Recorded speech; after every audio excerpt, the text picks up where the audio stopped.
Well, hey, Numa Church, it is so good to be with you today in your homes, wherever you are. We are so grateful that you've joined us today. And I get the privilege of speaking to you and really having this conversation with you for the next couple of minutes. And I like to think I'm family, but I also know that I am a guest and some of you may not know me. So I think it's only fair that I get to share a little bit about myself for a few seconds. And so my name is Stacy. I'm born and bred in this beautiful city called Cape Town. I love it. I think it's one of the most beautiful cities that we get to be a part of and that we get to serve. I'm also an avid Formula One fan. I don't know if there's any Formula One fans with me, drop it in the chat right now. I won't tell you what team I support or which driver I support because I don't want you to judge me on that, okay? So we'll leave it at I'm a big Formula One fan.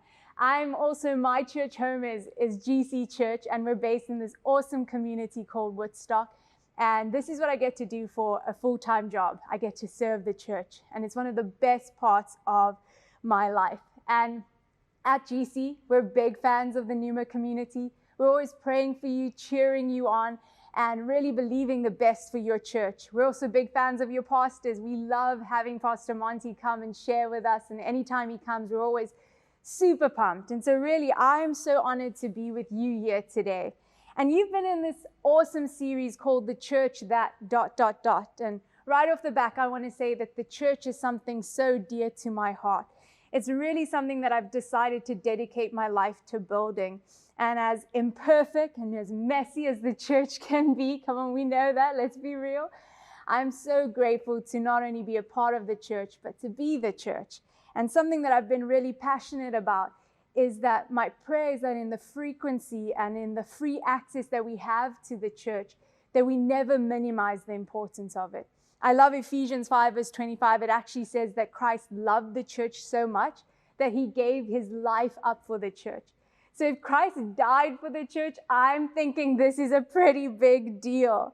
And so I think I always consider being raised in the church, being raised in the house of the Lord amongst a community of believers who are ordinary people and honest and just love doing life together, community of faith. It's been one of my biggest blessings in life. And I always said as a kid, I loved attending church. Got a little bit older, and then I felt like I was so grateful to be a part of the church, to play a part in building the church. And now where I am in life, now I'm still thankful for all of that. But more so today, I'm thankful that I get to take on the identity of being the church, being the bride of Christ. And I want you to remember, you've heard this already through the series, is that the church is not a building. The church is the people. It's not just something we attend, but it's actually an identity that we carry. And I 1,050,000,000% believe that the gathering is important. I believe that coming and attending church is essential to your spiritual life. But being the church, well, that is undeniably essential. And so today when I talk about the church, I'm not just referring to the 2 hours that we spend on a Sunday, as amazing as that is. I'm actually talking about the identity that we carry when we leave this building, when we head out and engage with life and people and each other outside of these four walls. And so you've started off this series with first of all, you've just had incredible communicators deliver such amazing messages in this past few weeks. And you started off with the church that goes. And I love that in that message, we heard that we shouldn't make sharing the gospel complicated. In fact, talking about Jesus and sharing the gospel with our friends and family is a lot less complicated than we often make it out to be. That you don't need to have a mic in your hand to share the gospel, but you can just share a meal with someone and you can tell them the good news of Jesus. You don't have to be weird about it. You can actually just be super honest and let people know what God is doing in your life. And then we heard about the church that sees. And we spoke about that we shouldn't just keep our eyes caught on our own lives, and that as we go through our ordinary life, that we shouldn't be just caught up in our own stuff, but we should look around and be able to see what's happening around us, see into the lives of other people, that we should see and perceive. And then last week, we heard about the church that has compassion. We heard about the compassion that God has and that how we should take on that heart and that posture, and it should move us from being apathetic to being empathetic, which then moves us beyond ourselves, and we can actually serve the people who God brings on our path. And so today, I'm not going to tell you anything new. I'm probably going to just tell you what's already been said and remind you of what you already know. But as we talk about today, the church that acts, I felt like God wanted to remind us today that the posture of a church that acts is a church that stays low. A church that stays low. And I love that throughout this series, we've gotten this insight to this truth that before we do the hard work, because how many of you know that building the church, building the kingdom of God, reaching people, changing the world, it takes work. It's hard work. Ask the people who get to church a few hours before you. It takes work. In fact, that's why we're being compared to workers in the Bible, where it says that the harvest is plentiful, but the workers are few. We're workers. We're not just here as the church to aimlessly walk through life. We're not here to just play games. No, we're here to steward our time, steward our treasure, and steward our talent for the greater purpose that God has given us. So it takes work. And so I love that there's been this truth that's really been a thread throughout the previous messages of this series, that before we do the hard work, we've got to do some heart work. We have to do some heart work. I love what my brother/pastor often says, that the work that God does within us should always be greater than the work that he does through us, which means it always starts here. I love that, because a truth, a conviction, and a belief, if it's not deeply rooted in who we are, if it's not deeply rooted in our soul, if we're not transformed internally, then whatever we do externally will only last for so long, but it won't be sustained. And so we've got to do some heart work before we get and step into the hard work. And so I want us and you at home to go with me to our key passage for today, which is found in John 13, verse 12 to 17. And I love this, that Jesus gives us an example of how we should act, the posture that we should have as we action out our call in life. And for context, we're picking up on the scene of the Last Supper, and Jesus is sharing a meal with his disciples. And what he does is he takes off his robe, and then he washes the feet of the disciples, puts his robe back on, and then he's about to school his disciples in the way of living. And so read with me from verse 12. This is what it says. After washing their feet, he put on his robe again and sat down. And here's what Jesus says to his disciples. Do you understand what I was doing? You call me teacher and Lord, and you are right, because that's what I am. And since I, your Lord and your teacher, have washed your feet, you ought to wash the feet of others. I have given you this example to follow. Do as I have done. I tell you the truth, slaves are no greater than their master, nor is the messenger more important than the one who sends the message. Here's verse 17. Now you know these things. God will bless you for doing them. Quick pause, interjection, side note. I love that it says, now you know it, but now go do it. That we're not here just to build knowledge, but God actually wants us to walk out and action out the knowledge we have. He says, God will bless you for doing it. But I love that Jesus, he shows us the most beautiful example of what serving looks like. In this moment, I love that he's fully assured of who he is. He's like, I am the Lord. I am your teacher. He's not trying to impress anyone. He's not trying to please anyone. He knows his identity. But he says that since I, your Lord and teacher, have washed your feet, you ought to do the same for each other and for others. I've given you this example, do as I have done to you. Jesus in this moment displays what true humility looks like. And he sets an example for us of the way of living. And I think now more than ever, we need a church that knows real humility, that knows how to stay low, that even and especially as we go, we need to learn how to not only get low, but stay low and wash the feet of other people. If we're going to do this thing called the church, if we're going to be this thing called the church, then we need to be okay with getting low enough and staying low enough to serve even in the mess of things. Then we're going to have to start being able to resist this need for great titles and for having our service be put on display. Because here's the thing, we're not showing up here for positions, we're showing up here for people. We're here to serve God by serving his people. We're not here to show up for awards, but we're showing up here for the greatest reward, and that is to be of service to God. If I could tell my younger self, here's the secret for everyone in ministry and starting off, serving is the reward. Serving is the reward. We get to do this. We get to play a part in what God is doing in people's lives and in our city. We get to do this. It is a privilege to be a part of it, to co-labor with God. Serving is the reward. Anything that gets added, any blessing that we get from it, that is additional. But serving is the reward. And I want to share a quick story. I grew up with an older brother. He's 5 years older than me, and he likes to remind me of this constantly. But he was and he is one of my best friends. And as kids growing up, we were quite close. We did a lot as a family together. People don't often believe me when I say this, but Jethro and I barely fought as kids. We had the usual bickering as siblings, oh, you punch me, now I get to punch you back kind of thing. But we didn't have many major sibling fights. We actually got on pretty well, and we even had this great rhythm of doing chores together, especially when it came to doing the dishes. And so here, take a nostalgic trip with me for a second.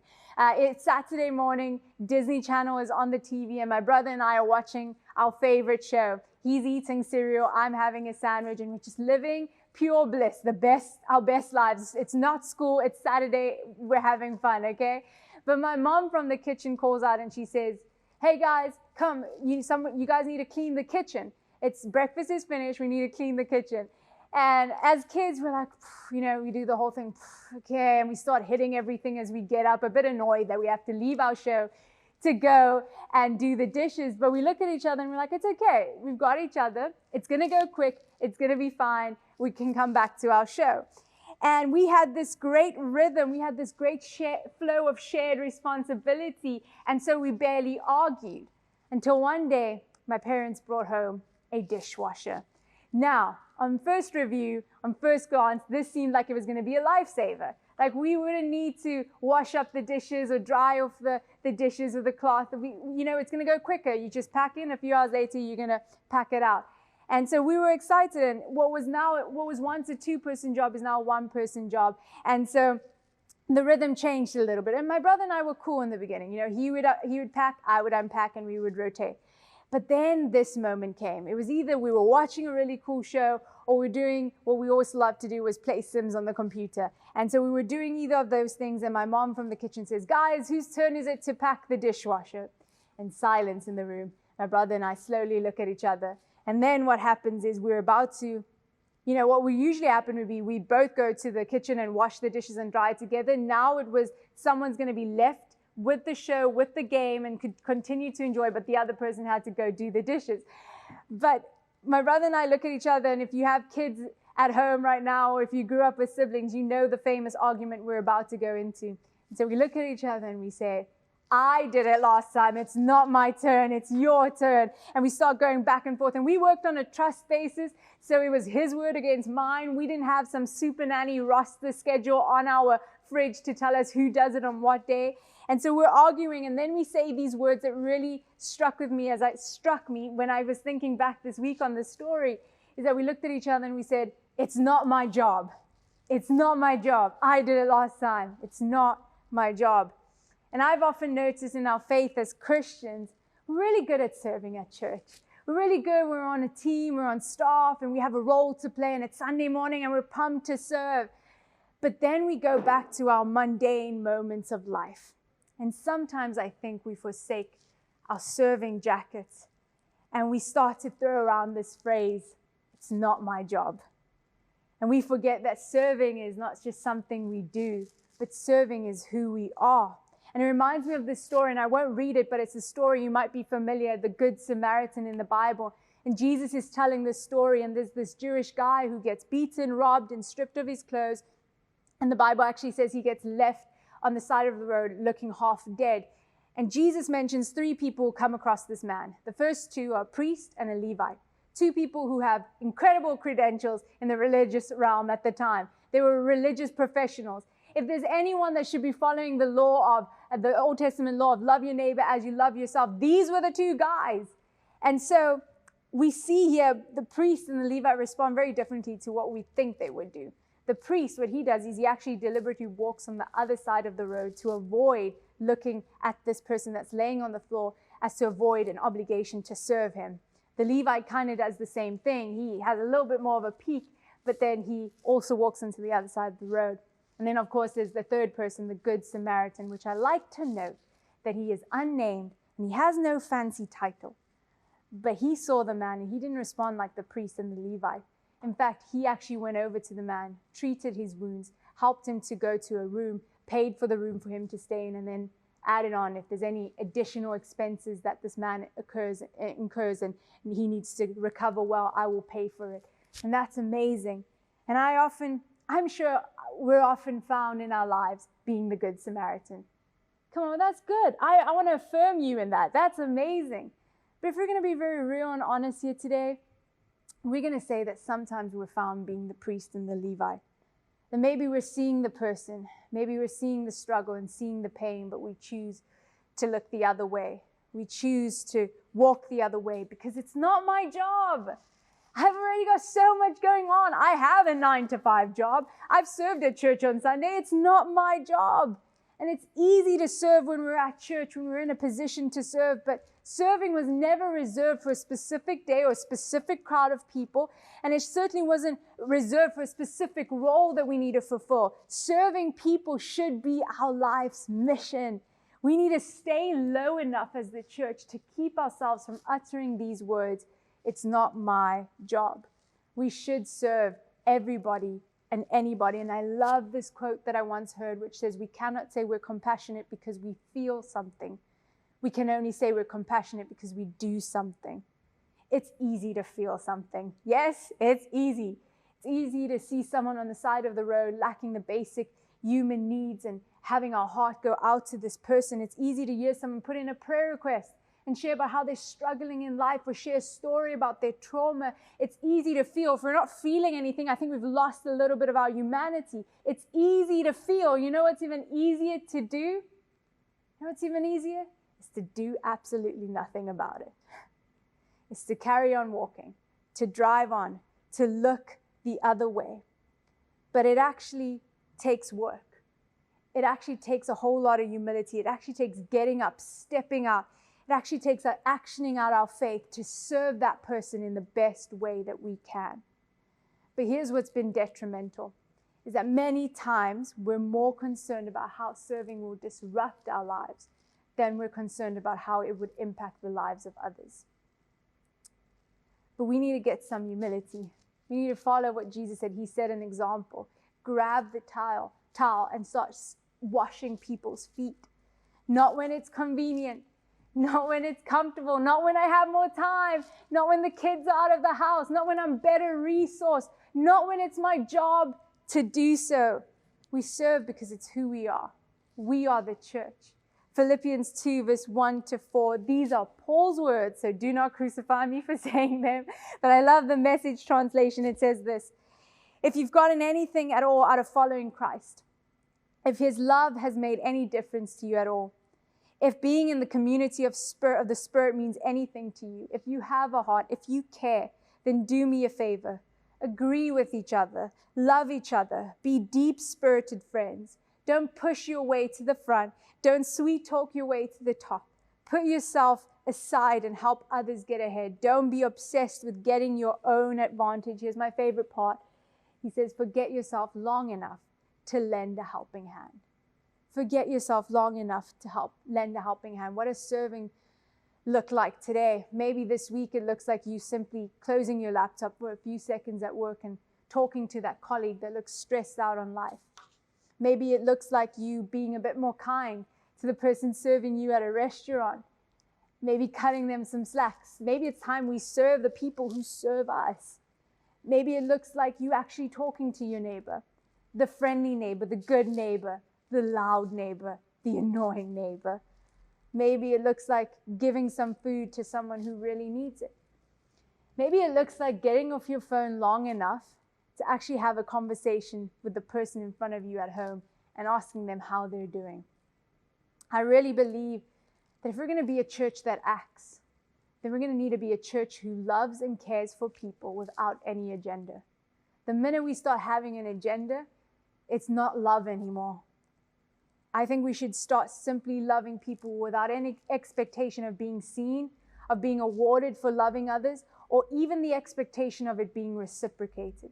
We should simply love people from a place of being deeply loved by God. Our church recently did this outreach in our community, and we handed out some blankets and some clothes. And one of my favorite things to do at an outreach is to have real conversation and engage with the people that we're serving. And I met this guy named Lionel. And Lionel, he's around 40 years old. And he was sharing about some pain that he has in his leg. And he very openly and honestly told me about the life that he leads and shared a little bit about his drug abuse and the struggle with drugs. And he began to tell me about his life and how it's affected his lungs so much that at night he cannot even really breathe. And he has this really bad cough. And I don't know if God was being humorous, but I actually literally had to get low because I had to hunch over and try and look Lionel in the eye because he was sat flat on the ground. But as I'm looking at Lionel and hearing his story and seeing life and the life he's lived up until this point on his physical being, I looked into his eyes and I had this real experience with God. And I heard God say to me, look at Lionel. This is my son. And I really love him. And I had this moment of an insane experience, an eye-awakening moment of God's genuine love for Lionel, for this man in front of me.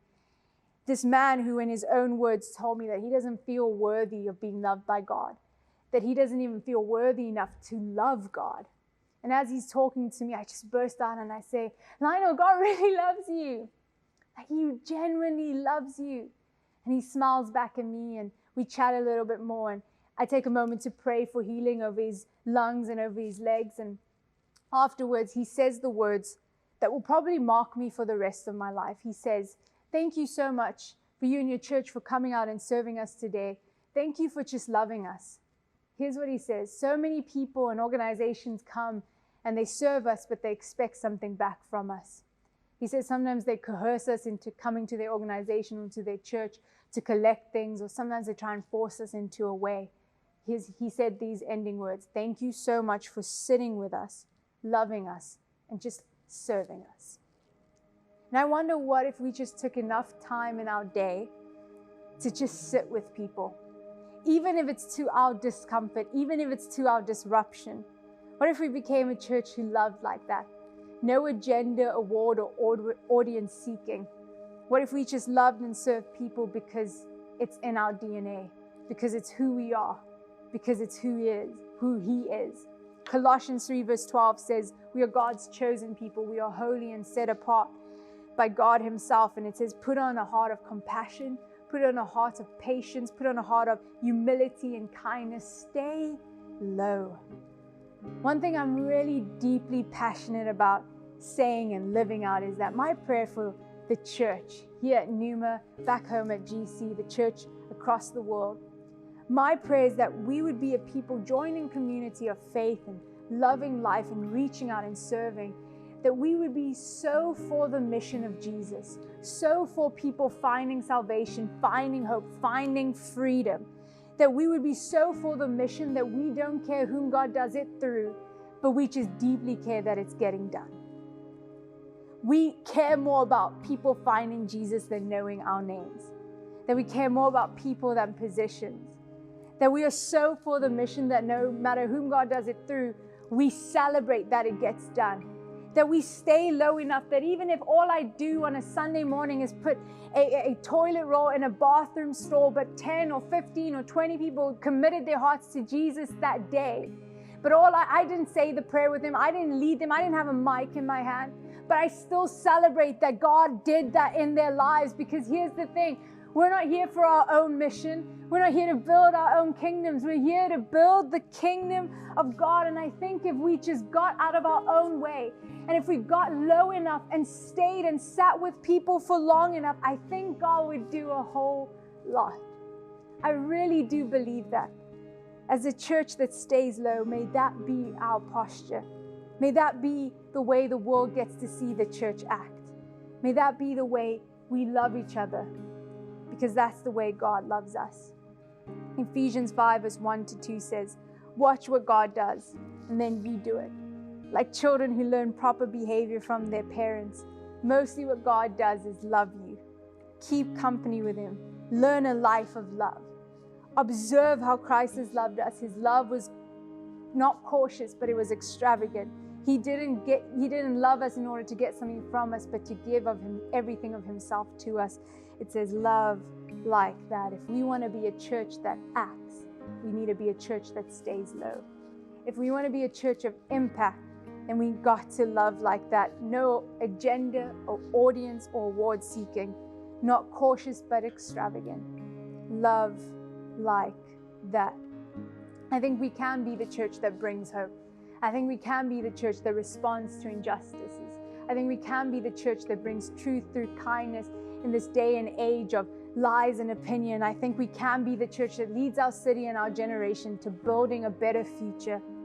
But we need to stay in a posture of humility. And we need to stay allowing God to do what only He can do through us. Because remember, it's not by our strength, but it is through His Spirit. Love like that. And I want to take a moment to pray for us as the church, as people who love Jesus and have committed our lives to Jesus. I want to pray for us that we would be that kind of church. So right now, God, in this moment, as people are at home right now, I believe that you're God with us, that as you're in this moment, you're also in every single home where someone is watching this from. God, I pray that firstly, forgive us where we've not been the church that stayed low, where we've not acted in the way you've called us to act, as the example of Jesus grabbing a towel and serving and washing people's feet. But I pray right now, God, that we would be the church that acts, but we will do it staying low with so much humility, that we would love people with no agenda, that we would be able to make a difference in our city, in our workplaces, in our schools, in our sphere of influence, that would make a change in South Africa and Cape Town by being the church that acts, but we would do it out of a place of loving the way you have loved us.